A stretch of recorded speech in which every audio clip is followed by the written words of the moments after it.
and all the good stuff going on in the Northwest. And, we were talking tire rules and getting opinions. And is that why you're calling in? Yep. Oh boy. I guess I was told to.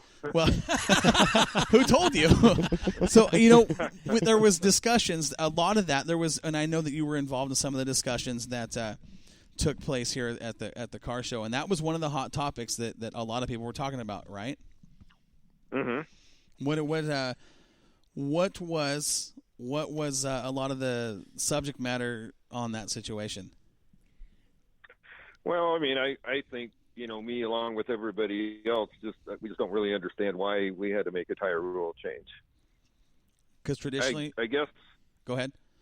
Well, I guess everybody's okay with the the no touch thing, because that's a lot of work keeping these tires prepped and everything. But I just don't quite understand the getting rid of the small stagger block tires, and especially because that's 90% of what everybody already owns.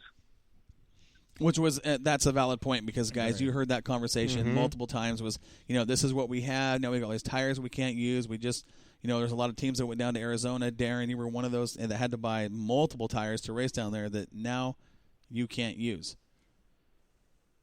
Right, and I literally have 7 brand new tires that haven't been run on anything, and you can't use up 7 tires in 4 races.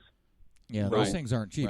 Now, so now me along with everybody else, I mean, everybody has to buy new tires, so that's it's $1,000 expense right off the get go. We got to do, because even if you had the big block tires, they were grooved, right? Which you can't have anymore. So, basically, it put a huge expense on everybody.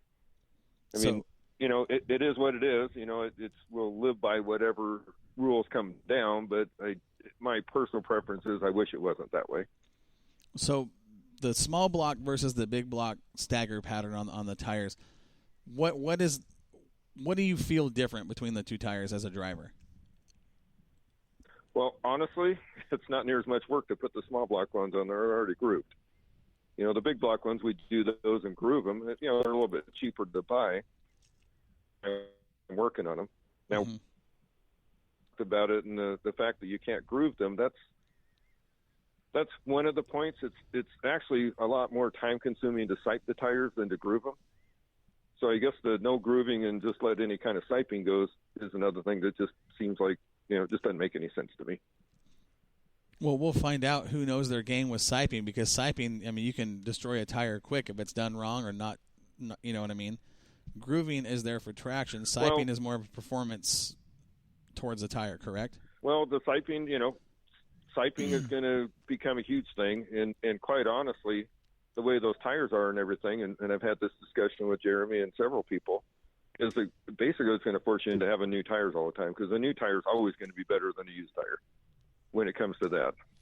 Whenever you limit the kind of traction in there, the advantage is going to be the guy that puts new tires on their car all the time.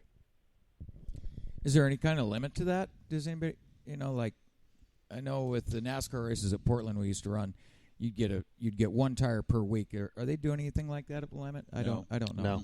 No. So anybody can go out and buy brand new tires if they can afford it. Right. Yep. I see. So Darren, I know that was, and like we said, this was a big topic here at the car show. Was this tire rule for this particular division of late models?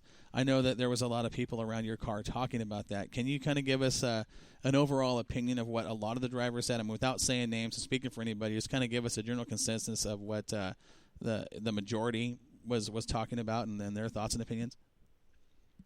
Well, I mean, it's just the whole overall thing. It's just not favorable. I mean, nobody really understands it, and it's just kind of one of those rules that it's going to cost us a lot more money. Plain and simple.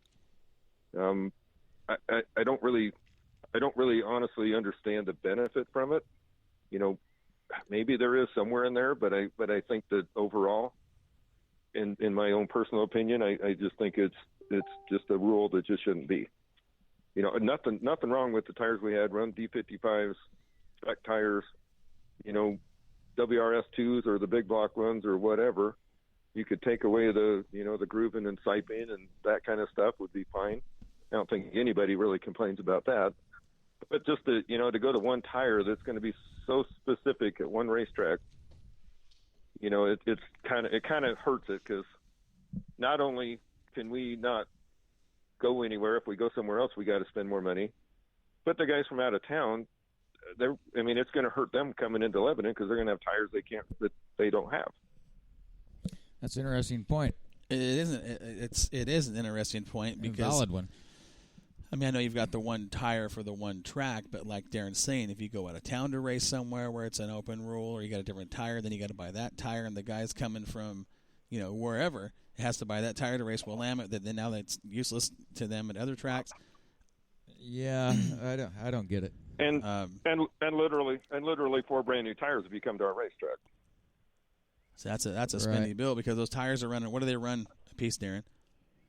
I think he said it's about $150, $160 somewhere in there. Yeah, times 4. Yeah, for one race. That's just for tires. Well, I think I'd want to keep it a little more universal, so a guy could come from out of town and get our car count up, without having to spend $1,000 plus all these other expenses getting there.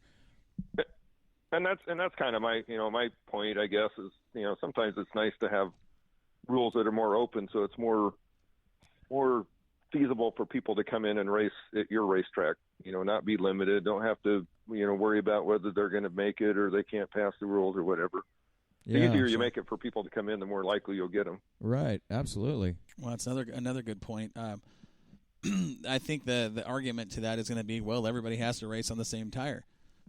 True. At Willamette. Right. That's what I was saying. Yeah. Okay. Everybody has to race on the same tire, but yeah, at that one track. And if you're one of the guys that, like Darren, travels down to Arizona in the wintertime or maybe heads down to California, it's one of those deals where it's going to cost you. It's going to cost you. So well, even if you look at Oregon tracks, you got Coos Bay with their new kind of thing going up, and you got Medford running late models and stuff. Mm-hmm. Their tires are more open, so you can go down with, you can go down there. But we're at a disadvantage if we go down there with these tires. On the off weekend, those guys aren't racing. Willamette does. They would have to have a whole different set of tires come up, so they're likely not going to come up.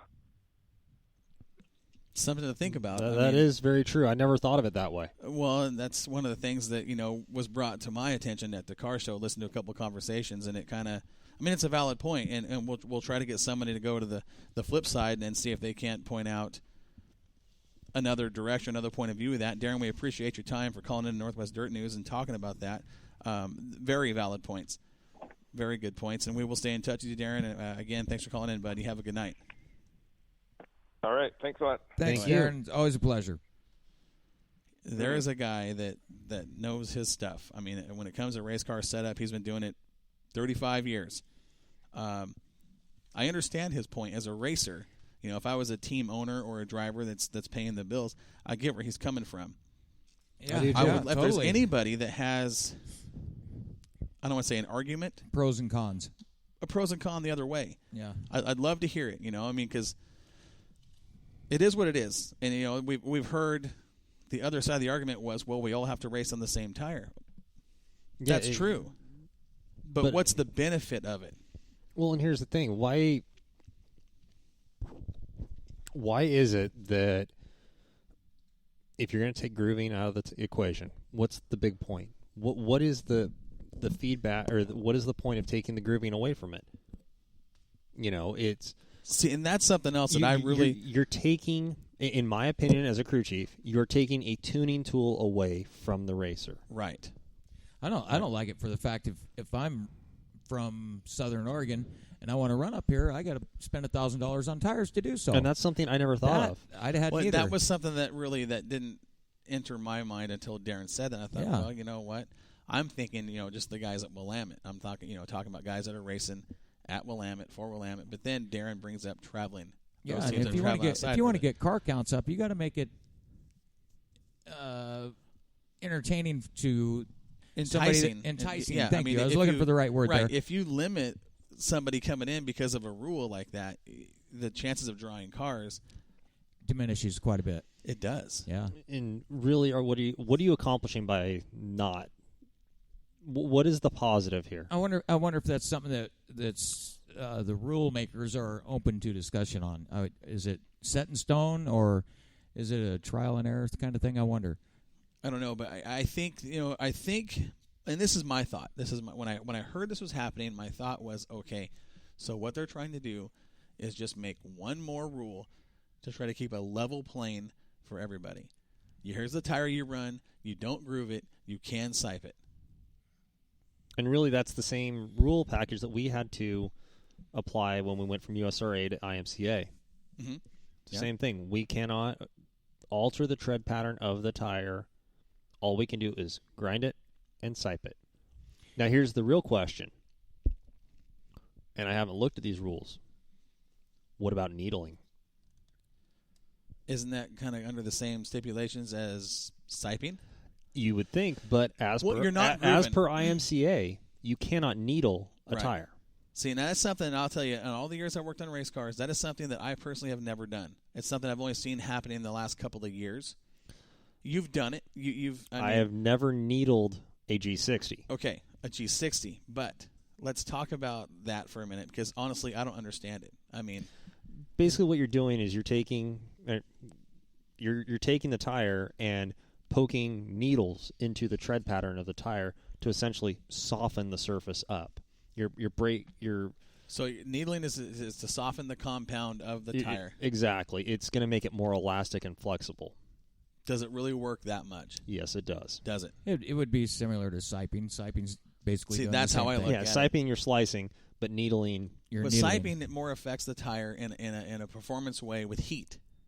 Getting the Well, tire it up also- getting the tire up to performance temperature and keeping it there. But it takes also that surface and makes it not solid anymore, exactly and that just that little sliver out of there lets it be more Makes it- pliable. exactly. And in theory, softening the compound. And if you go too far, you'll burn a set of tires off. Right. Well, we've seen that. We've seen a lot of guys do that. Now, I'll I've tell seen you it too. right now, in all the years I've been at Willamette, I shouldn't even say this, but I mean, obviously, it's pretty common knowledge. But one particular driver or team that's always stood out when you look at tires when it comes to grooving and siping was the guy that just called in, Darren Koffel. I mean, there is a driver that knows tires. Mm-hmm. You go look at his tires and how they're siped. It's a pretty impressive There's thing. another guy out at Willamette that is really, really good about it. Well, I'm sure you can make a science out of it, just like anything else. Your setup or what have you. This guy is basically has a side business taking care of tires. Well, we know who that is. Yeah. But- I'm not saying his name on the air. don't need to, but I would love to hear somebody with a flip side to the conversation of the compound, the no grooving, and their thoughts and feelings on it. I mean, there's a lot of people that don't understand why that rule was made. I'm one of them. Oh, I think we all are. I don't understand it, but the flip side, yeah, you're all racing on the same tire. You're limiting. It's going to more. You're taking the late model rule package and treating it more like an IMCA modified. Mm-hmm. Except for it's not universal, and by that I mean, in my Exactly. opinion, it needs to be universal, like a NASCAR rule. In NASCAR, you get a rule book, and that's universal for all the tracks. Mhm. If you're in NASCAR, this is the rules you follow. Mhm. I would think I would want my rules to be universal as well, so you can go from track to track, and especially open your doors to other people to come to your track. So here's my next question. Has Sunset put out a late model rule sheet, and has Grove put out a late model rule sheet? I would imagine they have. I haven't seen it. I haven't seen anything. They on have to have rules. by now. Well, I'm sure they have. Yeah. I haven't seen those. I haven't and I'm either. sure that Nikki is, she's pretty good about getting her stuff out in a timely fashion, and that's something we'll look up. We'll do some research on it and see if we can't find those rules pertaining to that class of cars.